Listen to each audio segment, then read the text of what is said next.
noite. Boa noite.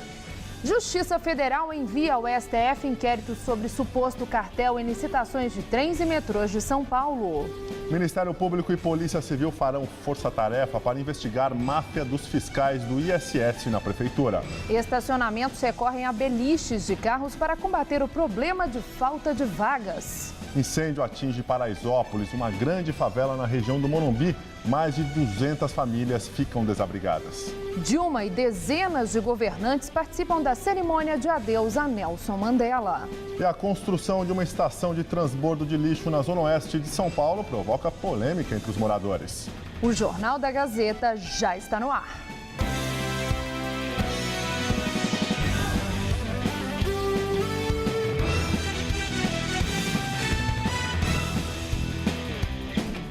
Quem vive em São Paulo sabe como é difícil estacionar na capital paulista. Um levantamento feito por uma consultoria mostra que só no centro expandido da capital faltam pelo menos 125 mil vagas de estacionamento. Veículos suficientes para formar uma fila de 600 quilômetros, a distância entre São Paulo e Belo Horizonte. Por isso, muitos empresários estão investindo nos multiplicadores de vagas. Que o trânsito é complicado na capital paulista, ninguém tem dúvida. Não há um dia sequer da semana que as ruas não fiquem lotadas. Mas você já parou para pensar que cada um desses carros, uma hora vai precisar de estacionamento? Aí começa um outro problema, a disputa pelas vagas. Fazendo um laborarismo, rodando, Até achar uma vaga. E mesmo assim ainda paga a multa ainda. Tem que chegar antes das 7 horas da manhã. Aí consigo a vaga, aí consigo trabalhar também e depois Zona Azul também, né? Uma pesquisa feita pela consultoria Ernst Young mostra que por dia o paulistano enfrenta um déficit de 125 mil vagas para estacionar, só no centro expandido de São Paulo, formado por 15 distritos. Lugares como Perdizes, Moema, Bom Retiro e Santa Cecília. Depende de onde você vai estacionar, é bem caro. Tem alternativa? Não então? tem que deixar no estacionamento e gastar um dinheiro aí. E com tanto motorista precisando de uma vaga, o jeito foi criar mais espaços nos estacionamentos. Onde cabia um veículo, agora cabem dois, um em cima do outro, numa espécie de beliche para carros. Neste estacionamento, 4 equipamentos fabricados na China já foram instalados e a meta é chegar a 20 no próximo ano. São Paulo é muito difícil, você não tem... onde tem vaga, você tem que colocar o cartãozinho e é só uma hora que você pode deixar, quando acha, né? Em Valinhos, no interior de São Paulo, esta empresa fabrica os multiplicadores de vagas desde 2010. Os equipamentos têm 2,40 metros de largura e precisam de no mínimo 2,90 metros de altura para serem instalados. Os preços variam e podem chegar a R$11 mil. A capacidade de carga é de 2 toneladas. O que evita do carro descer sobre o outro são essas travas que tem na coluna. Ela vai descendo, é como se fosse ela vai para travar mesmo. E é muito interessante a procura de vários níveis de mercado. Por exemplo, construtoras, tá? Estacionamentos de shopping, estacionamentos rotativos, os hospitais, nós temos colocado muitos equipamentos, os aeroportos. Onde eu trabalho tem embaixo, né, no prédio, então é mais fácil. Eu que sou ruim de baliza, moço, pago cada mico, 2 horas. Tem que ser vagas maiores? Não, vaga só ter vaga já adiantava, né? Um incêndio durante a madrugada destruiu 175 barracos da favela de Paraisópolis, uma das maiores da capital paulista. Ninguém ficou ferido. Alexandro conseguiu salvar pouca coisa. Alguns eletrodomésticos, colchões e a gaiola com os passarinhos. Foi correria para um lado, correria para o outro, pegando as crianças, né, pegando os molequinhos, porque a única coisa que tem que salvar é eles. O restante é bem material, depois que reconstrói de novo, né? Das quase 100 mil pessoas que moravam na favela, cerca de 900 ficaram desabrigadas, segundo a Defesa Civil. E agora? Agora não sei ainda, viu? Deus vai dar um jeito, né? Segundo os moradores, o fogo começou por volta das 3h30 da manhã. Houve pânico e correria entre as pessoas, que logo acordaram e começaram a gritar para acordar os vizinhos e todos saírem de casa. Eu já saí batendo nas portas das outras pessoas também. Aí o que aconteceu? As outras pessoas foram acordando e todo mundo ajudando, pegando um balde de água para jogar, né? Saímos correndo, tentando avisar algumas pessoas que estava fogo. De repente pegamos o balde para jogar até os bombeiros chegar, que demorou um pouco. Imagens registradas pelo celular de um morador mostram a intensidade das chamas, que destruíram 175 barracos em uma área de 2.000 metros quadrados. Os bombeiros conseguiram controlar o incêndio por volta das 6h20 da manhã. O que é utilizado dentro desses imóveis, que dentro do imóvel fica muito próximo, o colchão do fogão, a ligação elétrica feita de forma irregular, sobrecarga, muitas vezes falta energia, a pessoa utiliza velas, etc. Tudo isso aí contribui para uma fácil propagação e para o início de incêndio também muito fácil. A prefeitura cadastrou os moradores atingidos. Eles receberam kits com alimentos e produtos de higiene.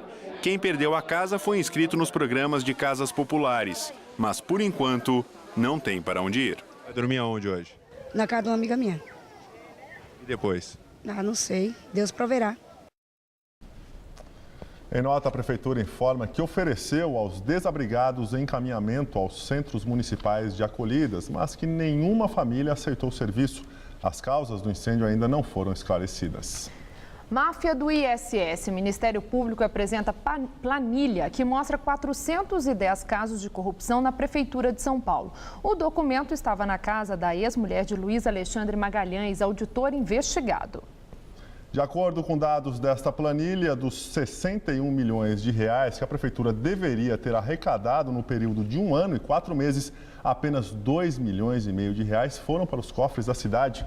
E o Ministério Público anunciou uma força-tarefa com a Polícia Civil para investigar o ISS. Os dados da planilha indicam pelo menos 410 casos de pagamento de propina a agentes fiscais. As colunas especificam os valores dos impostos que deveriam ter sido pagos, o desconto de 50% concedido pelos auditores de forma ilegal e o valor efetivo das guias de recolhimento do ISS emitidas no período de junho de 2010 a outubro de 2011. É uma prova bastante contundente e bem robusta aí pela riqueza de detalhes. E principalmente pelo fato de que ela contém dados que são confirmados por documentos públicos. Então, os dados inseridos ali em relação aos valores das guias que foram recolhidas, esses dados coincidem com aquele documento que foi emitido pela Prefeitura Municipal de São Paulo. Na tabela constam o nome de pessoas e empresas, como o da construtora Brookfield. A empresa foi ouvida, confirmou os pagamentos e se declarou vítima de extorsão. Para o promotor, pela quantidade de casos, seria improvável que as empresas não tivessem conhecimento do esquema. O próximo passo agora é confrontar os dados da tabela encontrada com as guias de recolhimento do ISS que já foram solicitadas à Prefeitura para se chegar ao nome das empresas que fizeram os pagamentos. O promotor de justiça, Roberto Bodini, disse que cada uma das empresas, quando identificadas, será ouvida pela promotoria e, para isso, o Ministério Público vai precisar da ajuda da Polícia Civil para que uma força-tarefa agilize a investigação. Além da Brookfield, aparecem na lista a Fundação CESP, que teria pago propina de quase 15 mil reais. O Hospital IGESP, com o pagamento de R$ 48.800 a fiscais. E o Shopping Iguatemi, que teria pago R$ 63 mil de propina. Nós não estamos dizendo que elas praticaram crime de corrupção.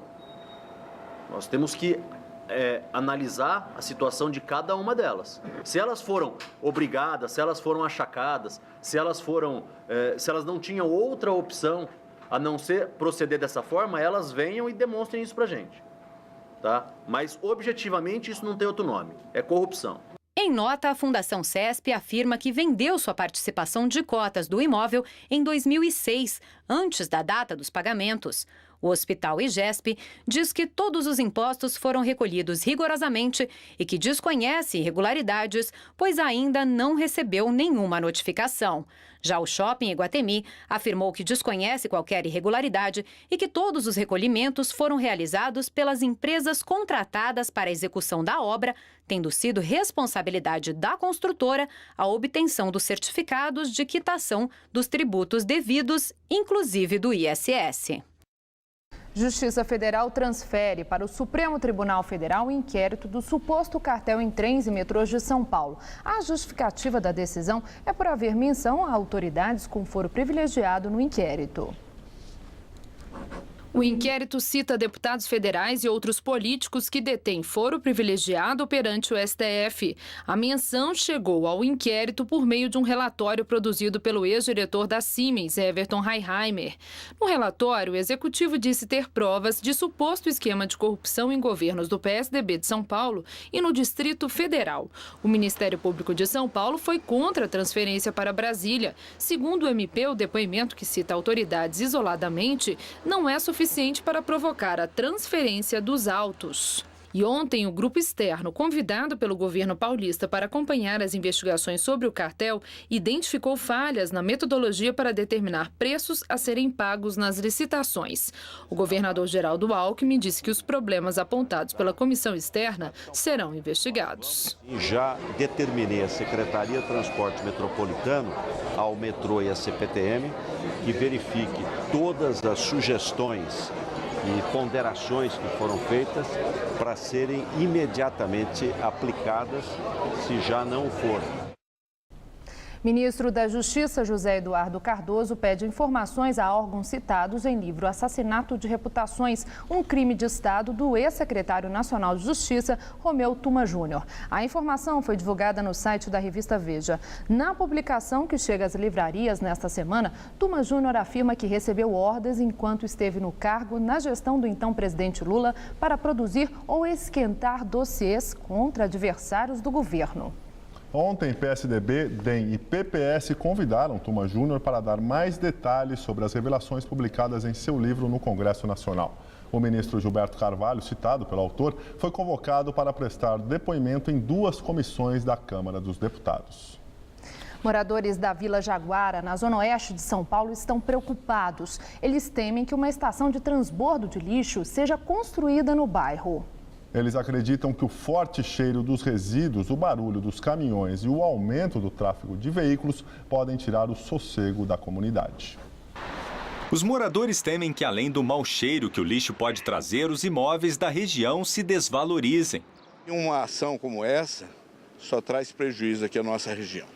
Seu Ivan mora na Vila Jaguara há mais de 50 anos e é contra a construção da estação. É um presente de grego para nós aqui. Para nós não estamos interessados nisso aí. A estação de transbordo será construída nesta área de cerca de 9 mil metros quadrados. E, de acordo com a empresa responsável pela estação, ela terá capacidade operacional de 3.500 toneladas de resíduos por dia. A previsão é que ela fique pronta até o fim do ano que vem. A estação de transbordo é um local intermediário da coleta do lixo. Os resíduos sólidos, recolhidos na cidade pelos caminhões, são descarregados nesses pontos e, quando atingem um grande volume, são colocados em carretas e encaminhados para o aterro sanitário. Em São Paulo, são 3. Um deles na região do bairro do Ipiranga, zona sudeste da capital. Aqui, a opinião dos moradores se divide. A noite toda com muito barulho, né? Porque eles guardam seus caminhões à noite, são sujos e a hora que chove você ainda sente o cheiro. Eu acho que é bem tranquilo, na verdade, porque eles tomam cuidado de passar um produto que não deixa o cheiro. Tem algumas horas do dia que sim, você sente, mas não é nada que incomode tanto assim.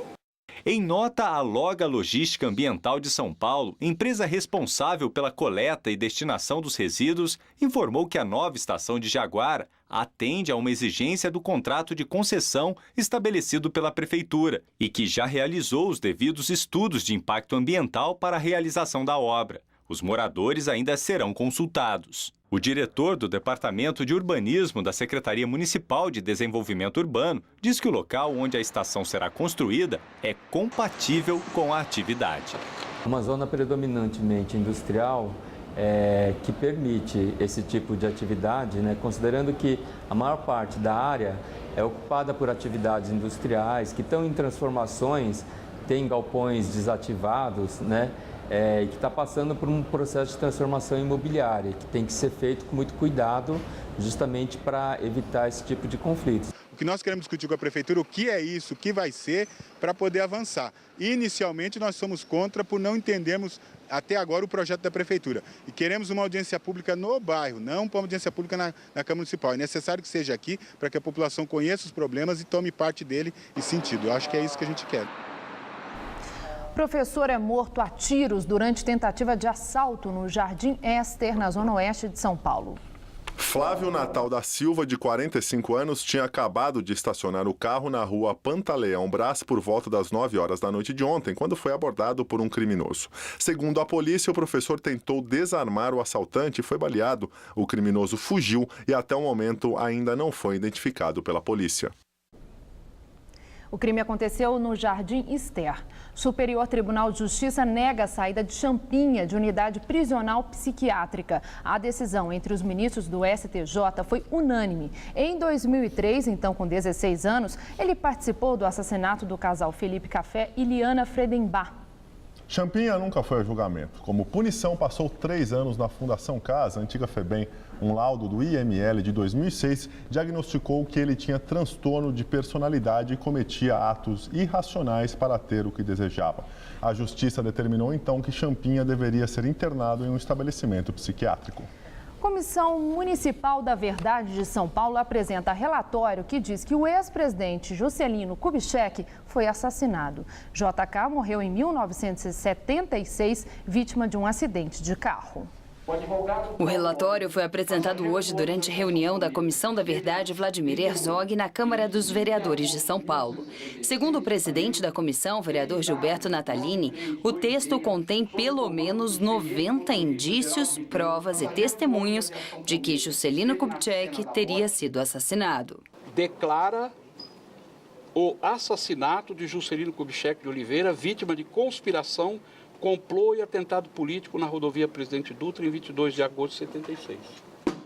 E aponta os possíveis mandantes, ou os mandantes. Nós apontamos aqui que era o Serviço de Informação do Brasil, o general João Batista de Figueiredo, com a participação do general Goberido Couto Silva. E mais o sistema de informação. JK morreu em 1976, depois que seu automóvel Opala, dirigido por um motorista particular, bateu em um caminhão na Via Dutra. Segundo a Comissão Municipal da Verdade, o motorista do veículo teria sido atingido por um tiro na cabeça antes de perder o controle do carro. O testemunho de um perito que trabalhou no caso e disse ter visto um buraco de tiro na cabeça do motorista do ex-presidente e um fragmento de metal teria sido essencial para as conclusões. Assim como a fala do motorista do caminhão que trafegava atrás da carreta atingida pelo carro de Kubitschek. Segundo Natalini, o caminhoneiro disse que a cabeça do motorista do Opala já estava caída no momento da colisão. Além disso, o motorista de um ônibus, que desde a época da morte de Juscelino é acusado de ter fechado o carro do presidente, também teria relatado que 5 dias após a batida, 2 homens ofereceram dinheiro a ele para assumir a culpa pelo acidente. Agora, o corpo do motorista de JK deve ser exumado. Nós vemos aqui um documento oficial da Câmara Municipal de São Paulo, Comissão da Verdade. Vamos mandar para as autoridades federais para que isso seja assumido pelo Brasil.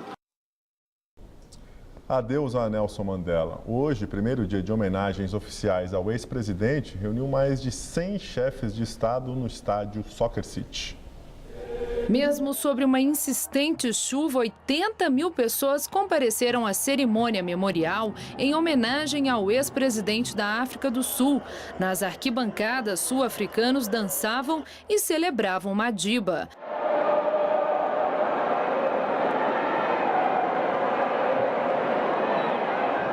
Diversas personalidades compareceram ao memorial, como o vocalista da banda U2, Bono Vox, e a atriz sul-africana Charlize Theron. Também estiveram presentes os ex-presidentes dos Estados Unidos, Bill Clinton e George Bush. O presidente dos Estados Unidos, Barack Obama, foi à cerimônia acompanhado da primeira-dama, Michelle.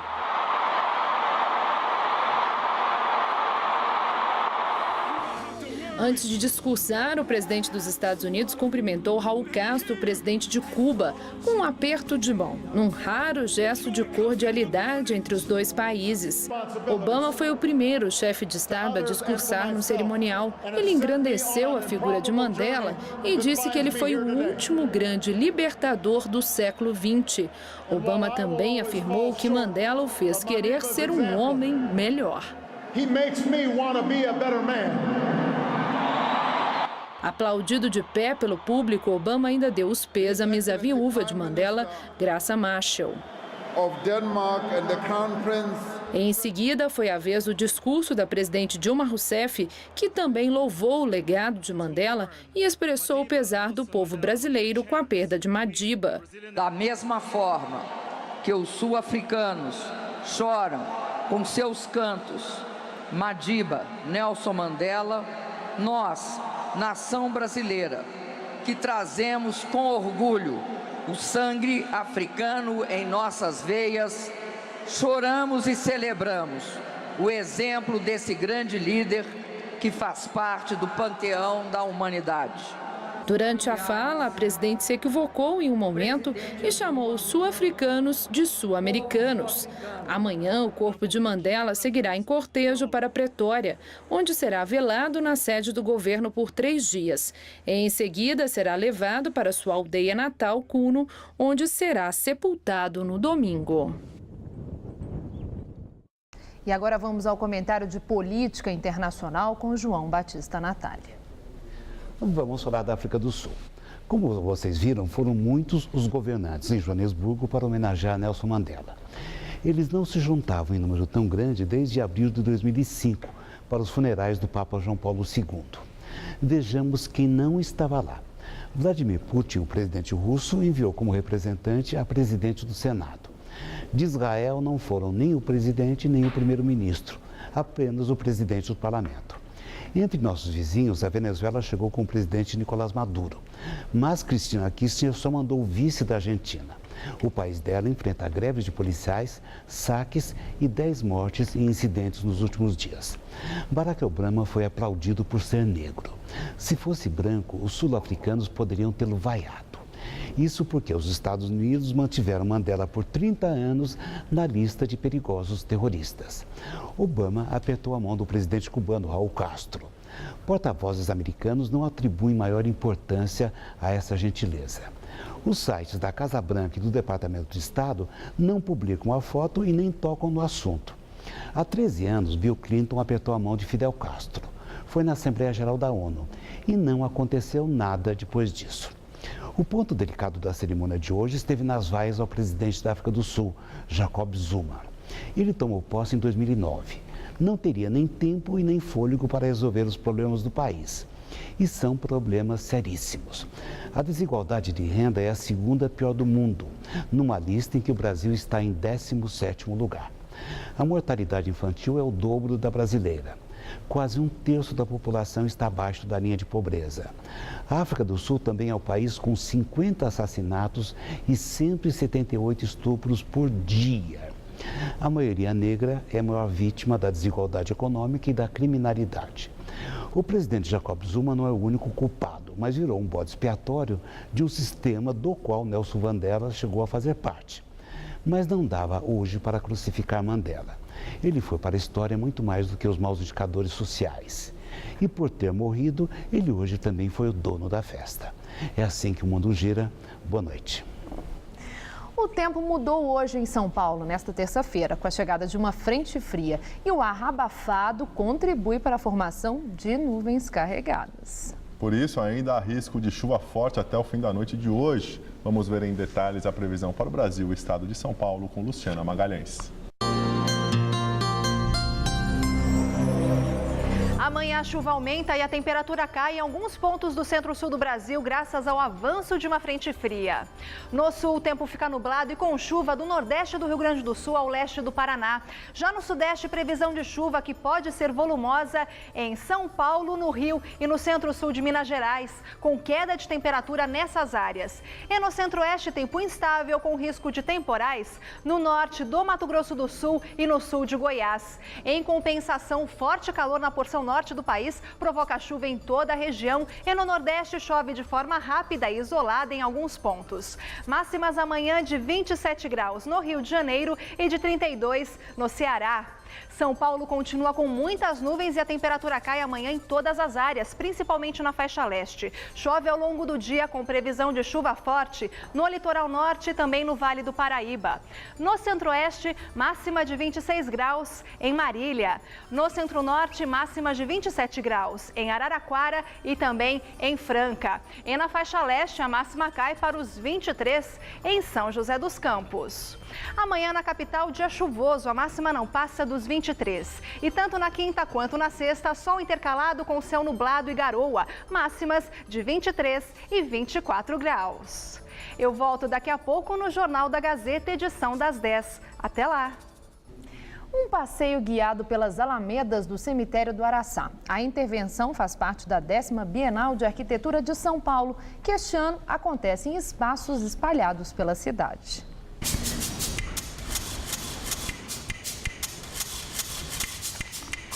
A intervenção artística Penetrável Genê foi uma das escolhidas pela curadoria da 10ª Bienal de Arquitetura para complementar a exposição. Essa Bienal de Arquitetura ela discute cidade, os modos de fazer, os modos de usar a cidade. Então, como é que a gente vai discutir cidade? Não pode ser entre quatro paredes. Por isso, a gente vai para a cidade, a própria experiência da cidade ela é transformadora e ela é uma fruição da Bienal. O projeto propõe um passeio diferente pelo cemitério do Araçá, na Zona Oeste. Os participantes recebem um equipamento sonoro e todos, ao mesmo tempo, começam a ouvir a trilha sonora da caminhada. Cris contou que Otto no leito de morte. Uma música feita por Celso Sim, em cima do texto Otto Souza Matos, do artista plástico Hélio Oiticica.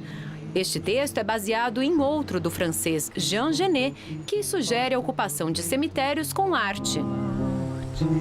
A ideia é, sim, ter essa reflexão sozinho, né? Você escutar a música, andar e, no final, modos de lembrar, de velar. É muito introspectivo, mas, ao mesmo tempo, tem uma proposta de vida. O itinerário é diferente a cada passeio, passando por túmulos de famílias tradicionais da capital e por outros mais simples, por vezes abandonados. A caminhada dura cerca de 30 minutos e termina aqui, em frente ao ossário geral do cemitério do Araçá, onde estão as ossadas de mais de 1000 pessoas mortas durante a ditadura militar e encontradas 30 anos depois no cemitério Dom Bosco, numa vala clandestina em Perus. Os visitantes são então convidados a caminhar por um labirinto de mármore montado no interior do ossário, enquanto assistem a projeções com referências a rituais mortuários e enterros. Ao final, um momento de homenagem a pessoas desaparecidas durante a ditadura. Pedro, Ivaldo, Naldo, Patrícia, Carla. Dá uma certa desconexidade com a realidade de você estar simplesmente no cemitério. Você está caminhando, mas está ouvindo um texto que realmente tem uma ligação com isso. Dá uma outra noção do cemitério. Associava a extensões de mundo sem consciência criada. O passeio no cemitério do Araçá é gratuito e vai até sexta-feira. As informações sobre esta intervenção e sobre toda a programação da Bienal está no site X, que é 10 em algarismo romano, bienaldearquitetura.org.br. O Ministério Público de São Paulo instaura inquérito para apurar eventuais irregularidades envolvendo licenças de funcionamento e equipamentos de segurança em 6 espaços culturais de São Paulo. O inquérito foi instaurado pela Promotoria de Habitação e Urbanismo da capital após o incêndio no auditório Simão Bolívar, no Memorial da América Latina, ocorrido no final do mês passado. Os espaços alvos da investigação são o MASP, a Pinacoteca do Estado, o Centro Cultural Banco do Brasil, o MIS, o MAN e o Museu da Língua Portuguesa. Segundo o Ministério Público, o órgão enviou ofícios a todos os museus e centros culturais referidos, solicitando esclarecimentos. O inquérito também vai investigar a pretensão de instalação de grades em volta do vão livre do MASP. O Ministério do Trabalho realiza vistoria em guindastes interditados no Itaquerão. Um dos 8 guindastes proibidos de funcionar já foi liberado nesta manhã. Até então, os operários que voltaram ao trabalho no início do mês estavam fazendo apenas os trabalhos que não necessitam da utilização das gruas. O maquinário foi interditado após o acidente que matou 2 operários no final do mês passado. Segundo o Ministério do Trabalho, o operador da máquina estava há 18 dias sem descanso. Agora a pasta vai apurar se isso pode ter influenciado no acidente. As causas ainda estão sendo investigadas. Vamos agora à entrevista do dia com Maria Lídia Flandoli. Desabamentos dos últimos meses em São Paulo, Rio de Janeiro, São Bernardo do Campo e Guarulhos exibem a vulnerabilidade e falta de segurança de edificações e também os limites do poder público responsável pela fiscalização. Para falar das razões que podem predispor a desabamentos, hoje recebemos Nathan Jacobson Leventhal, que é engenheiro especialista em grandes estruturas, coordenador da Divisão Técnica de Estruturas do Instituto de Engenharia de São Paulo. Doutor Nathan, obrigada por estar conosco. Sempre que acontecem esses desabamentos, doutor Nathan, a gente lembra dos outros que aconteceram há tão pouco tempo e fica aquela perplexidade. Em tempos modernos, com tanto avanço de técnicas, tecnologia, com tudo isso, como é que de repente um edifício vem abaixo, uma edificação vem abaixo? O que é que explica esses desabamentos em cidades do porte de São Paulo, do Rio de Janeiro, ou mesmo cidades com IDH tão elevado como Guarulhos e São Bernardo do Campo? Bom, resumindo, uma construção civil que tem uma estrutura adequadamente projetada e adequadamente executada, não cai. A rigor, existe uma ínfima possibilidade, por uma combinação de cargas excepcionais e materiais que não são exatamente aqueles especificados, de uma construção bem projetada e bem executada ruir. Mas essa proporção é tão ínfima que, só para ter uma ideia, é 1 milhão para uma ponte, uma barragem, uma usina nuclear, e é 1 para 100 mil para uma construção normal. Ou seja, é praticamente impossível que uma construção onde todas as etapas foram corretamente elaboradas, executadas, tenha um problema sério. Me ocorre que existe uma semelhança na explicação dos grandes acidentes aéreos, né? Como eles são também raros e considerando o número de voos. O senhor exemplifica em termos proporcionais, mas acontece que quando cai é aquela tragédia. Quando desaba é a tragédia. Quando uma planta é aprovada, engenheiros, arquitetos, os profissionais que elaboram a planta, os cálculos, o desenho, só no papel dá para prever se essa edificação vai ser ou não vulnerável? Dá para prever. Com algumas imprecisões muito pequenas, muito pequenas. Na verdade, como sempre, o ser humano está sendo... a sua atividade do ser humano é sempre sujeita a erros. E são só os erros, às vezes decorrentes de situações especiais, prazos excessivamente curtos, custos que são perseguidos para serem muito baixos, mas até essas situações extremas não poderiam ser aceitas por um profissional que tem noção do risco que está correndo, se não respeita as normas, as regras que existem nessa especialidade. Quer dizer, depende então também da ética do profissional, não apenas da competência dele, mas dos critérios, dos valores dele, no sentido de não colocar material de má qualidade, a planta é boa, tudo tem que ser compatível, é isso? No fundo, eu diria que é um pouco mais do que isso, que muitas vezes, em função da pressa, e às vezes eu até diria de uma falta do total conhecimento sobre o assunto, quem toma a decisão errada é porque simplesmente não avaliou, não teve condições de avaliar corretamente o risco. Não avaliou o risco, porque se tivesse noção do risco que estava correndo, com certeza não aceitaria essa condição. E a fiscalização? Tem competência? Eu nem falo da inoperância do serviço público poder não ir, ou da própria corrupção. Nós estamos agora com grandes escândalos de empresas corrompendo o funcionário público para ter vantagens em habite ou mesmo em impostos. Mas a fiscalização, ela tem condição e acompanha a evolução da obra, ou vai lá no começo, fala que está tudo certo e fica por isso? Eu diria que a fiscalização não tem capacidade física para fiscalizar 100% das obras.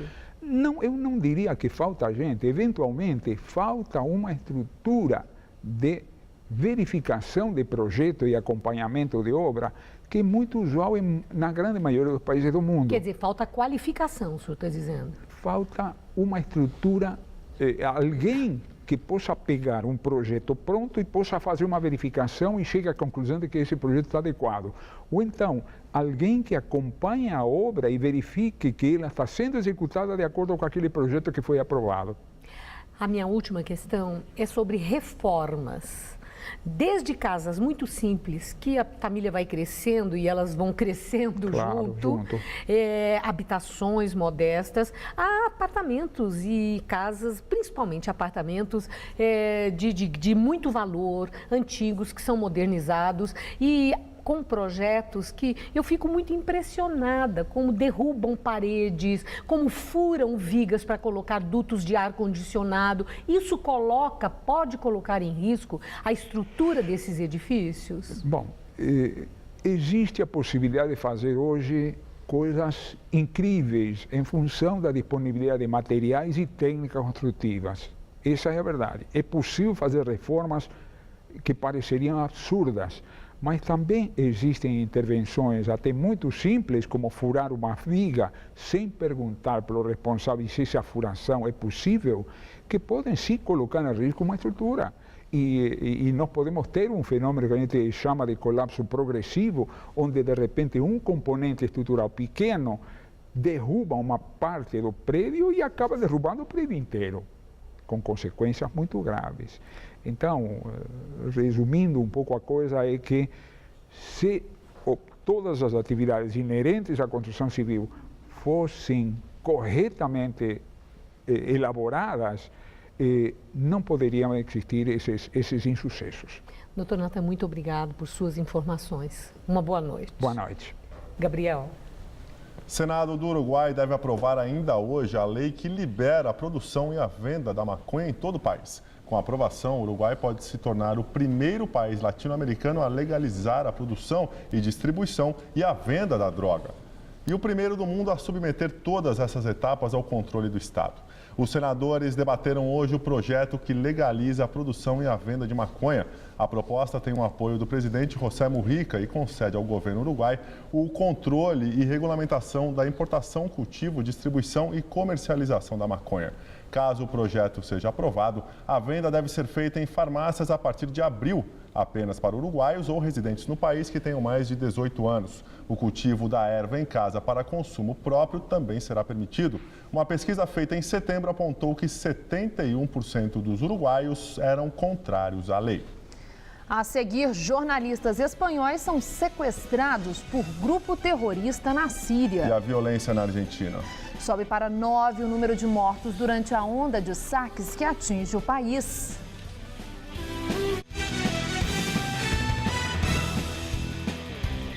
E agora as notícias do esporte com Gabriel Cruz e Celso Cardoso. E começamos falando sobre a São Silvestre. Dia 31 acontece a edição de número 89 da mais tradicional prova de rua do Brasil, né, Celso?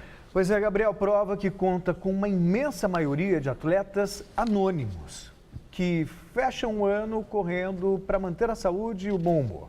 Mas alguns cuidados são fundamentais. O tênis, por exemplo, escolher o calçado certo facilita a performance na prova e evita contusões. Falta muito pouco, menos de um mês para a edição de número 89 da Corrida Internacional de São Silvestre. E para você que está treinando, é importante um calçado ideal para o seu tipo de pisada. O fisioterapeuta Savério Galli sabe muito bem disso, porque são 3 tipos de pisada que o corredor pode ter, e aí a forma que ele pisa no solo acaba influenciando até para evitar lesões, vestir um calçado certo, né, Savério? É isso aí. Existem 3 tipos de pisadas, o neutro, pronado e o supinado. O pronado, ele faz uma sobrecarga para a linha de dentro aqui, medial. O neutro e o supinado para a parte de fora. Tá, mas é importante alertar que não é pelo desgaste do calçado, e sim o alinhamento do tendão e dos ligamentos. Agora, com relação ao teste, como é que o cara sabe que ele tem esse tipo de pisada supinada, pronada ou neutra? Como é que é isso? Bom, aqui é dividido em 2 partes. Primeiro faz a parte estática, que eu vou saber todas as medidas do pé dele, comprimento, largura, até para saber o tamanho do calçado ideal. Através dessa parte estática, eu consigo indicar também o tamanho ideal do calçado. Fez a parte estática, aí nós vamos para a parte dinâmica. Na parte dinâmica, ele vai correr, aí eu tenho uma câmera embaixo que vai filmar e eu vou parando nas partes de maior sobrecarga para ver se ele é neutro, ou se ele prona ou supina. Então é fundamental a escolha do calçado, né, doutor? É isso aí. Não só do calçado, como tem que tomar um cuidado no início da modalidade, né? Passar no cardiologista, ver tudo direitinho, para que não tenha problemas também na outra parte. Agora o futebol. O Vasco tenta na justiça anular o jogo contra o Atlético Paranaense. O Vasco perdeu no campo de maneira vexatória e resgata velhos e tristes hábitos para se manter na elite. O tapetão. O time carioca reclama que o tempo de paralisação da partida superou o previsto no regulamento e promete entrar com um recurso no STJD. O Vasco alega que o árbitro infringiu o regulamento ao recomeçar a partida contra o Atlético Paranaense após 73 minutos de paralisação, enquanto a interrupção não poderia ultrapassar os 60 minutos. O clube carioca também alega que o Atlético deve ser responsabilizado pelos incidentes por ser o clube mandante, então responsável pela segurança no estádio. O Superior Tribunal de Justiça Desportiva marcou para a próxima sexta-feira o julgamento dos incidentes na partida entre Atlético Paranaense e Vasco na Arena Joinville, em Santa Catarina. Além das 2 equipes, foram intimados o árbitro Ricardo Marques Ribeiro e as federações de Santa Catarina e Paraná. Ô Celso, não há mais espaço em pleno 2013 para esse tipo de virada de mesa, mas você acha que há chance o STJD pode virar a mesa? Se o Vasco entrar com o recurso, vai apreciar, vai avaliar. A questão é que não existe mais no Brasil esse clima de virada de mesa. E veja só, o Roberto Dinamite sucedeu o Eurico Miranda e tem um comportamento igual ao antecessor, que ele jurava que ia apresentar uma administração diferente. Quer dizer, então o Vasco vai pedir, vai entrar com recurso, mas tem outras questões envolvidas. Primeiro, quem começou a confusão foi a torcida do Vasco. Segundo ponto, o jogo foi realizado, o Vasco perdeu. Será que se o Vasco tivesse vencido a partida, ele ia pleitear na justiça a anulação do jogo? Você acha que a torcida pode ter feito isso por querer, para caso perdesse, teria um motivo para entrar com recurso? Esse é o argumento do presidente do Atlético Paranaense. Soa absurdo, Gabriel, mas em se tratando de futebol brasileiro, eu não me surpreendo com mais nada. Claro que é algo muito difícil de você provar, mas eu não descarto essa possibilidade, não. A repercussão do conflito em Santa Catarina no mundo foi a pior possível. As imagens do comportamento violento dos torcedores na partida em Joinville rodaram o planeta e deixaram o mundo preocupado com a segurança para a Copa do Mundo no ano que vem. Enquanto os especialistas tentam explicar as causas do problema, as autoridades traçam estratégias para acabar com isso. O Brasil sempre foi conhecido internacionalmente pelas belezas naturais e pelas atrações turísticas. Mas as lamentáveis cenas de selvageria registradas durante a partida entre Atlético Paranaense e Vasco da Gama, pela última rodada do Campeonato Brasileiro, mostraram ao mundo uma das faces mais cruéis do futebol nacional: a violência. Nos 10 últimos anos, esses números cresceram assustadoramente. Ano passado, em 2012, tivemos 23 mortes, repito, comprovadas. fomos os recordistas mundiais e este ano 2013, o ano ainda não acabou, mas já temos 30 mortes, o que significa que batemos o nosso próprio recorde. O sociólogo e escritor Maurício Murad é contundente quando fala sobre a inoperância do poder público no combate a esse tipo específico de violência. Todos sabemos que esses grupos são pequenos grupos infiltrados das torcidas organizadas, a polícia sabe disso e, no entanto, não há uma ação enérgica, efetiva e dentro da lei por parte das autoridades de segurança pública. Para evitar que novas cenas de violência sejam vistas na Copa do Mundo, o Ministério da Justiça e o comitê organizador local já têm um plano de trabalho e um grande contingente de agentes destacados para realizar a segurança nos estádios. Para a Copa do Mundo, isso não acontecerá porque existe, além das forças de segurança privada que têm a responsabilidade do controle do interior do estádio, existe uma força de segurança pública já instalada no interior do estádio para pronta resposta, existem grupos de ação tática já posicionados, existe uma força de contingência policial preparada para intervir em qualquer demanda que venha acontecer. E a Ponte Preta já está na Argentina, onde decide o título da Copa Sul-Americana. O time campineiro embarcou ontem à noite para o jogo mais importante de sua história. E o técnico Jorginho faz mistério. O 1-1 na primeira decisão da Copa Sul-Americana fez o time da Ponte Preta saber bem o que vai encontrar pela frente na quarta-feira. Sabemos da importância desse jogo, não só para a gente, como para a instituição Ponte Preta. Então temos tudo para fazer um grande jogo. Todo jogo dá um fiozinho na barriga, esse não é diferente. É uma final que todo mundo está esperando. E a gente querer sair feliz de lá da Argentina. Então a gente está focado nisso aí, respeitando o time do Lanús. Mas a gente vai com esses 90 minutos para tentar trazer esse título para o Brasil. O último treinamento da Macaca, em Campinas, na segunda-feira foi fechado. Tudo porque o treinador deve mexer no time.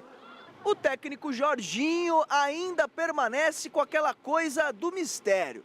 Não vai falar quem vai substituir o Wendel. Ele sabe, mas só vamos conhecer o substituto momentos antes do jogo.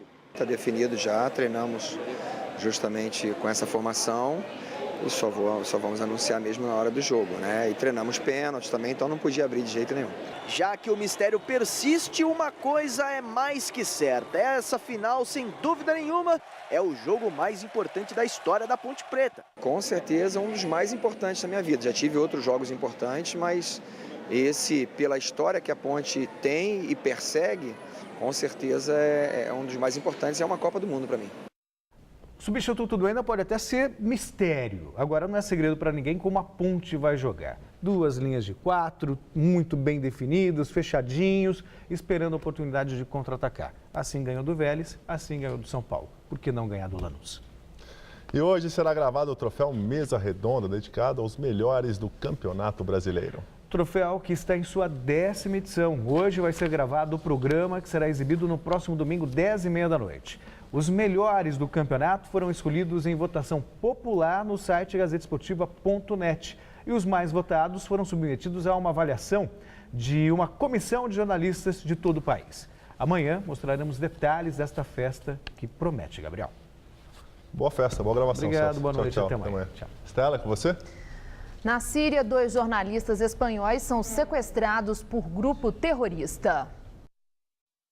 O mundo divulgou hoje que o fotógrafo Ricardo Garcia e o repórter Javier Espinosa foram sequestrados em setembro. O episódio aconteceu na província de Raqqa, fronteira com a Turquia, quando os dois se preparavam para deixar o país. De acordo com a publicação, o jornal mantém contato com os sequestradores e ainda tenta negociar a libertação dos 2 funcionários. Sobe para 9 o número de mortos na Argentina durante a onda de saques que atinge o país por causa da greve de policiais iniciada há uma semana. Os policiais de várias províncias do país protestam por melhores salários. Em meio às manifestações, algumas pessoas aproveitam a falta de segurança para furtar estabelecimentos comerciais. Em San Miguel de Tucumã, no noroeste do país, houve confronto entre os donos de comércios e populares. Até crianças participaram da ação. O presidente da Ucrânia, Viktor Yanukovych, afirma que vai discutir um novo pacto de integração com a União Europeia. Pesquisa divulgada hoje mostra que mais de 45% dos ucranianos querem pertencer ao bloco. Os protestos no país já acontecem há 2 semanas. Fabricante da PIP, empresa de prótese de silicone para seios, é condenada a 4 anos de prisão. O francês Jean-Claude Ma escondia a verdadeira natureza do silicone de baixa qualidade vendido ao redor do mundo para milhares de pessoas. Na época do escândalo, em 2011, a França recomendou que as mulheres que tivessem feito a cirurgia removessem os implantes, que apresentavam risco de ruptura. E o Jornal da Gazeta fica por aqui. A entrevista do dia e nossas reportagens podem ser vistas no site jornaldagazeta.tvgazeta.com.br. Mais notícias no Jornal da Gazeta, edição das 10. Uma boa noite. Nós voltaremos amanhã às 19 horas. Uma excelente noite para você, hein? Até lá.